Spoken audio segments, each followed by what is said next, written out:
একাকার হয়ে গিয়েছিল হাসনাত আব্দুল্লাহকে ঠেকানোর জন্য। তারা অর্থ দিয়ে, তারা পেশি শক্তি দিয়ে বিভিন্ন ফেসিবাদের সময়ের মেম্বার এবং চেয়ারম্যানদেরকে কিনে ফেলেছিল। আমার আল্লাহ সাক্ষী, মিডিয়া সাক্ষী, আমি আজকেও চ্যালেঞ্জ দিয়ে ঘোষণা করছি, কোন ব্যবসায়ীর কাছ থেকে একটা টাকাও হাসনাত আব্দুল্লাহ ধরে নাই। আমি কোন লুটারার থেকে টাকা নেই নাই, আমি কোন ধরনের দোষরের থেকে টাকা নেই নাই। সুতরাং জনতা আমাকে সংসদে নিয়েছে, জনতাই আমার বৈধতা, আমার এই জবাবদিহিতা জনতার কাছেই থাকবে ইনশাআল্লাহ।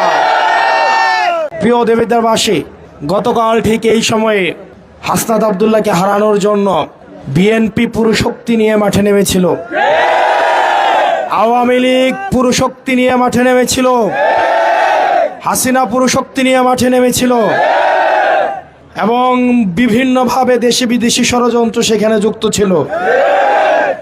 এই যে লড়াইটা হয়েছে সেটা ছিল Hasnat Abdullah versus Awami League, Hasnat Abdullah versus BNP, Hasnat Abdullah versus বিদেশি শক্তি, হাসনাত আব্দুল্লাহ ভার্সেস হাসিনা। এবং এই লড়াইয়ে হাসনাত আব্দুল্লাহ অর্থাৎ জনতার জয় হয়েছে। প্রিয় দেবিদ্বারবাসী, আপনারা দেখেছেন কিভাবে গতকাল দেবিদ্বারের বিরুদ্ধে ষড়যন্ত্র চলেছে। আওয়ামী লীগ এবং বিএনপি মিলেমিশে একাকার হয়ে গিয়েছিল হাসনাত আব্দুল্লাহকে ঠেকানোর জন্য। তারা অর্থ দিয়ে, তারা পেশি শক্তি দিয়ে বিভিন্ন ফেসিবাদের সময়ের মেম্বার এবং চেয়ারম্যানদেরকে কিনে ফেলেছিল। তারা ভুলে গিয়েছিল জুলাইয়ের মধ্য দিয়ে ক্ষমতাশানদের হাতে না, ক্ষমতা চলে এসেছে জনতার হাতে। আজকে অর্থ এবং পেশি থাকার পরেও দেবিদ্বারের আমার আন্টিরা দলে দলে গিয়ে আমাকে ভোট দিয়েছে, তাদেরকে কোনো অর্থ কিনে নিতে পারে নাই। যারা বিএনপির ত্যাগী নেতা, যারা দীর্ঘ 17 বছর নির্যাতন নিপীড়নের মধ্য দিয়ে গিয়েছে, তারা আমাকে দলে দলে গিয়ে ভোট দিয়েছে।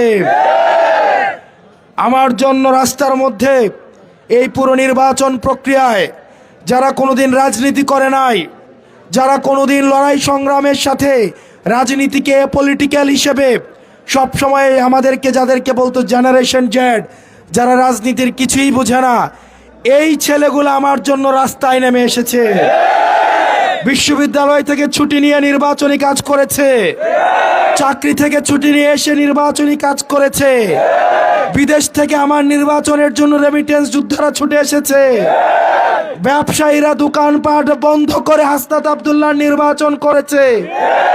আপনারা দেবিদ্বারবাসী প্রমাণ করে দিয়েছেন ক্ষমতার হাতে না, ক্ষমতা হচ্ছে জনতার হাতে। আমি আপনাদের কাছে কৃতজ্ঞ, আমি আপনাদের টাকায় নির্বাচিত হয়েছি, আমি আপনাদের কাছেই দায়বদ্ধ থাকবো ইনশাআল্লাহ। আমার আল্লাহ সাক্ষী, মিডিয়া সাক্ষী, আমি আজকেও চ্যালেঞ্জ দিয়ে ঘোষণা করছি, কোন ব্যবসায়ীর কাছ থেকে একটা টাকাও হাসনাত আব্দুল্লাহ ধরে নাই। আমি কোন লুটারার থেকে টাকা নেই নাই, আমি কোন ধরনের দোষরের থেকে টাকা নেই নাই। সুতরাং জনতা আমাকে সংসদে নিয়েছে, জনতাই আমার বৈধতা,